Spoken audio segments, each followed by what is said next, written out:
কোর্টের নির্দেশে সমবায় কৃষি উন্নয়ন সমিতির নির্বাচনে নমিনেশনের ফর্ম তুলতে বাধা, মারধরের অভিযোগ শাসক দলের দুষ্কৃতীর দিকে অবরোধ করে প্রতিবাদ জানালো সিপিআইএম।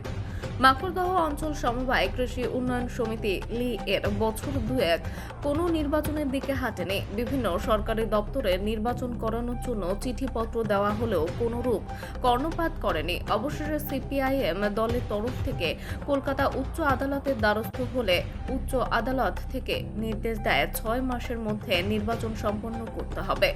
উচ্চ আদালতের নির্দেশের পর নড়ে চড়ে বসে সরকারি দপ্তর। নির্বাচনের জন্য নোটিফিকেশন জারি করে। গতকাল এবং আজ নমিনেশন ফর্ম তোলার তারিখ ছিল, কিন্তু গতকাল থেকেই ওই চত্বরে দুষ্কৃতীরা জড়ো হয়ে থাকে। গতকাল থেকেই বাধার মুখে পড়তে হচ্ছিল। আজ মঙ্গলবার গেটে ঢোকার মুখেই বন্ধ করে দেওয়া হয়। তারা শাসক দলের আশ্রিত বলেই অভিযোগ করেছে সিপিআইএম দলের পক্ষ থেকে। গতকাল থেকে নমিনেশন ফর্ম তুলতে গেলে তাদেরকে ভয় দেখানো হয়, কারোর কাছ থেকে ফর্ম কেড়ে নেওয়া হয়, এমনকি আগ্নেয়াস্ত্র দেখিয়েও ভয় দেখানোর চেষ্টা করে। সমবায় কৃষি উন্নয়ন সমিতির এরিয়ার সিসিটিভি বন্ধ করে রাখে। এরই প্রতিবাদে মাকড়দহ রাস্তা অবরোধ করেন সিপিআইএম দলের কর্মীরা। ছুটে আসেন ডোমজুর থানার পুলিশ। দলের কর্মীদের সঙ্গে পুলিশের সাথে বাক বিতণ্ডার পর অবশেষে এক প্রকার জোর করে অবরোধ সরিয়ে দেয়। এই অবরোধের ফলে বেশ কিছুক্ষণ যানজটের সৃষ্টি হয়। তাদের একটাই দাবি, নমিনেশন ফর্ম জমা দিতে হবে, না হলে বৃহত্তর আন্দোলনে নামবে। এখন দেখার বিষয় পুলিশ প্রশাসনের হস্তক্ষেপে নমিনেশন ফর্ম তারা জমা করতে পারেন কিনা। দাদা, এই যে সমবায় নির্বাচনকে কেন্দ্র করে সিপিএম এর অভিযোগ, তারা পথ অবরোধ করছে, অভিযোগ যে তাদেরকে মনোনয়ন পত্র তুলতে দেওয়া হচ্ছে। সিপিএম বরাবরই মিথ্যে কথা বলে। ওরা মিথ্যেকে অবলম্বন করে ওরা 34 বছর এখানে ক্ষমতা ছিল। এই সমবায়টা 60 বছর বয়স। আপনারা কেউ কোনোদিন ছোটো থেকে দেখেন এখানে কোনোদিন নির্বাচন হয়েছে? ওরা এখানে বাস্তু ঘুঘুর বাসা তৈরি করেছিল। আর ওরা যে মনোনয়নপত্র তোলার কথা বলছে, ওদের লোক নেই, মনোনয়নপত্র তুলতে আসছে না। আমরা তার জন্য দায়ী নাকি? আমরা কী করবো? আমরা কি ওদের বাড়িতে গিয়ে মনোনয়নপত্র তুলে দিয়ে আসবো? অর্থাৎ এটা সর্বভৌম মিথ্যা, এই বিষয়ে কোনো সন্দেহ নেই। ওরা সস্তা রাজনীতি করে বাস অবরোধ ইত্যাদি ভাবছে বোধহয় করে কিছু করবে, কিন্তু এতে কোনো লাভ হবে না। আমরা ঠিক জায়গায় আছি, আমাদের মনোনয়ন তোলার লোক আছে, মনোনয়ন তুলছে, ওদের লোক নেই, ওরা মনোনয়ন তুলতে পারছে না। আপনাদের বহিরাগত তৃণমূল আসছে তো? না, আমাদের কোনো এখানে বহিরাগত ছেলে নেই। এই সমবায়টা ওনারা জানেন না, 3টে বিধায়কের আন্ডারে পড়ে। প্রিয়া পাল, সীতানাথ ঘোষ এবং কল্যাণ ঘোষ আমাদের জেলা সভাপতি, তার আন্ডারে পড়ে। অর্থাৎ 3টে বিধায়কের আন্ডার থেকে নিশ্চয়ই ছেলেরা সেখানে মনোনয়নপত্র দিতে আসবে, মনোনয়ন তুলতে আসবে। এতে তো কোনো অন্যায় নেই। ওনারা তো জানেন যে এর জোনটা কত বড়, 9টা জোনে এটা বিভক্ত। না, আমরা ওনাদের কোনো বাধা দিইনি, ওনাদের লোকজন নেই, ওনারা আসতে পারছেন না, সেটা আমরা এর জন্য দায়ী নয়। ওরা হাওড়া আমতা রোড অবরোধ করেছে, প্রশাসনের দায়িত্ব অবরোধ তুলে দেয়া। কেন এখন অফিসের সময় মানুষকে ইচ্ছা করে ওরা নাকাল করে। 34 বছর যেটা করে এসছে সেই ট্যাকটিস থেকে ওরা বেরোতে পারেনি, এটাই ওদের সমস্যা। সর্ববৈব মিথ্যা, সর্ববৈব মিথ্যা। এই তোদের রঞ্জন ভট্টাচার্য ফর্ম তুলে নিয়ে গেল, গৌতম শিমানি ফর্ম তুলে নিয়ে গেল, আমার সামনে তুলে নিয়ে গেছে। ওনারা এটাও অনুরোধ করলেন যে আমরা যাতে এই কমিটিতে আগামী দিনে থাকতে পারি। হ্যাঁ, সেরকম পুরানো লোক আমি দাদা, সেটা নিশ্চয়ই ইলেকশনের মাধ্যমে যেটা হবে সেটাই হবে। আপনার নাম? হ্যাঁ, আমার নাম বিশ্বজিৎ দাস, মাকড়দহ অঞ্চল তৃণমূল কংগ্রেসের সহসভাপতি। বিষয়টা হলো মাকড়দহ কৃষি কোঅপারেটিভ দীর্ঘ 2 বছর ধরে এখানে কোনো নির্বাচন তৃণমূল রাজত্বে হয়নি, অ্যাডমিনিস্ট্রেটর চলছিল।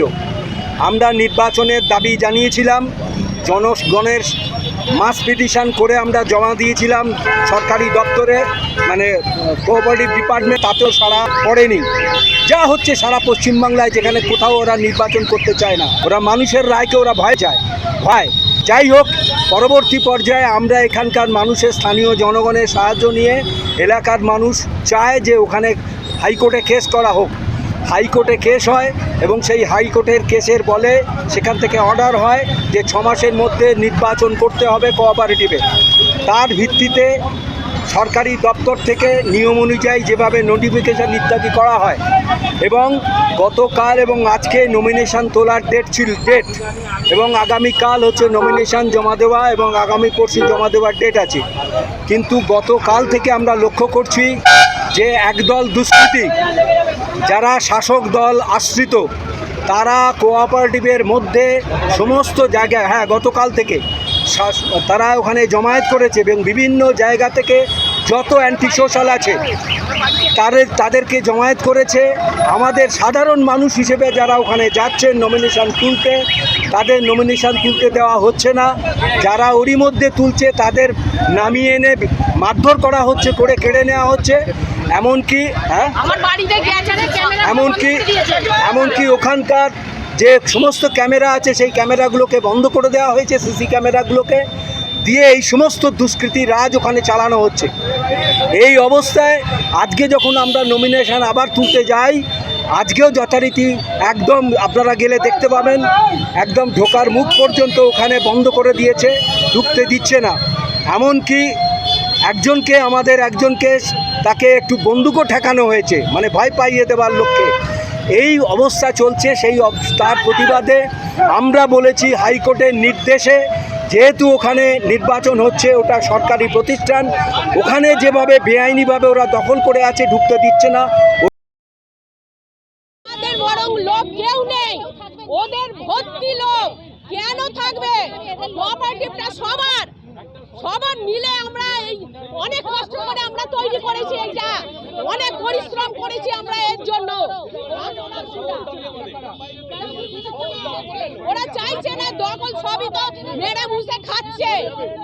চোরেরা তো আর কি করবে, আর কিচ্ছু করতে পারে না চোরেরা, এইটুকু জেনে রাখুন।